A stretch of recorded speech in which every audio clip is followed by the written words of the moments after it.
Selamat siang Pak, perkenalkan nama saya Maria Tambago. Saya dari program studi pendidikan musik semester 3. Di video kali ini saya akan menjelaskan mengenai mimpi saya tentang strategi pembelajaran. Sepertinya Pak, yang pertama saya menjelaskan tentang strategi pembelajaran. Arti dari strategi pembelajaran yaitu rencana, pendekatan atau metode yang digunakan untuk merancang pendidikan secara sistematik oleh pendidik untuk mencapai tujuan tertentu. Oke, selanjutnya saya menjelaskan tujuan dari strategi pembelajaran itu sendiri. Yang pertama itu untuk mencapai tujuan pembelajaran, yaitu harus adanya tujuan pembelajaran yang telah direncanakan agar dapat tercapai. Yang kedua, meningkatkan kemampuan berpikir siswa, yaitu adanya suatu tujuan itu agar mampu meningkatkan pemikiran para siswa-siswi. Yang ketiga, mewujudkan kegiatan belajar mengajar yang efektif dan efisien. Yang keempat, memperoleh belajar siswa yang tinggi, yaitu siswa dapat memperoleh nilai mereka yang cukup baik karena mereka telah melewati proses belajar mereka di sekolah. Selanjutnya kita akan ke komponen-komponen dari strategi pembelajaran itu sendiri. Yang pertama, siswa. Siswa itu menjadi tokoh utama yang menerima, menyimpan, dan menyediakan isi informasi mengenai materi pembelajaran di sekolah. Yang kedua itu adalah guru menjadi acuan, di mana menjadi katalisator untuk menyampaikan informasi atau fakta kepada siswa-siswi di sekolah. Yang ketiga ada tujuan dari strategi pembelajaran itu sendiri.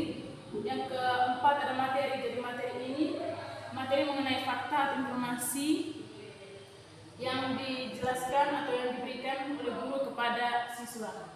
Yang kelima itu adalah media. Media ini menjadi alat yang digunakan untuk menyampaikan informasi kepada siswa.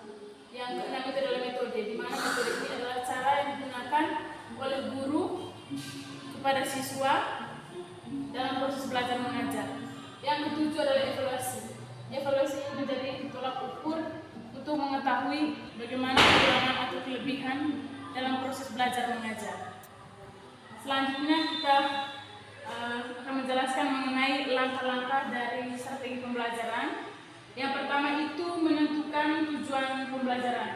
Jadi kita harus menentukan apa yang menjadi tujuan dalam proses pembelajaran. Yang kedua itu menyesuaikan gaya belajar siswa. Jadi kita harus menyesuaikan karena setiap proses belajar siswa-siswi itu berbeda. Yang ketiga itu memperhatikan jumlah siswa. Jadi dalam sekolah pasti ada jumlah siswa yang sedikit, ada yang lebih banyak. Apabila jumlah kelas siswa itu yang sedikit, maka akan dilakukan proses belajar mengajar kooperatif. Sedangkan apabila dalam ruang kelas itu jumlahnya banyak, mungkin proses belajar mengajarnya akan berbeda, seperti adanya proses belajar mengajar melalui ceramah. Yang keempat itu mengalokasikan waktu. Selanjutnya akan ada lagi mengenai jenis-jenis strategi pembelajaran. Yang pertama itu strategi pembelajaran ekspositori, di mana strategi pembelajaran ini itu gurunya lebih dominan, sedangkan siswa itu hanya mengikuti atau menerima apa saja mengenai materi yang telah diberikan oleh guru. Jadi hanya guru yang lebih aktif, sedangkan siswanya kurang aktif. Yang kedua, strategi pembelajaran inquiry. Jadi di strategi pembelajaran ini sebaliknya itu siswa itu lebih aktif dibandingkan guru. Jadi siswa itu lebih mandiri dalam mencarikan materi atau menyelesaikan tugas. Yang ketiga itu strategi pembelajaran berbasis masalah itu lebih berfokus kepada permasalahan yang terjadi. Jadi itu siswa dapat mencari masalah itu menggunakan cara-cara yang lebih ilmiah. Kadang masalah itu mereka cari dari buku maupun lingkungan sekitar ataupun yang terjadi di masyarakat. Selanjutnya, model pembelajaran yang saya pilih dari strategi pembelajaran ini ialah model kooperatif. Jadi model kooperatif itu adalah sebuah pendekatan yang menekankan kerjasama di antara siswa dalam kelompok-kelompok kecil yang terjadi di sekolah. Akan menjelaskan pertama itu mengenai tujuan. Tujuan dari model kooperatif ini sendiri adalah satu, meningkatkan pemahaman. Jadi tujuannya itu untuk meningkatkan pemahaman siswa-siswi di sekolah. Yang kedua, mengembangkan keterampilan sosial dan komunikasi. Jadi tujuannya itu mengembangkan keterampilan sosial antara siswa dan siswa maupun siswa dan guru, dan komunikasi yang lebih baik, karena dalam sebuah kelompok siswa ini pasti ada dari berbagai kalangan yang berbeda. Yang ketiga, meningkatkan rasa tanggung jawab melalui kerjasama. Jadi dalam kelompok-kelompok kecil ini mereka akan menumbuhkan rasa kerjasama dan tanggung jawab satu sama lain, karena mereka saling berbagi ide dan pendapat antara anggota kelompok demi mencapai tujuan yang mereka inginkan. Yang keempat, meningkatkan motivasi belajar. Jadi model kooperatif ini sangat baik untuk meningkatkan motivasi belajar siswa, karena mereka itu akan saling mendukung satu sama lain dalam menyelesaikan tugas mereka. Selanjutnya kita ke jenis-jenis model kooperatif. Jadi yang pertama itu ada team pair share, yang kedua ada jigsaw, yang ketiga ada student teams, assessment division, yang keempat teams games turnamen. Oke.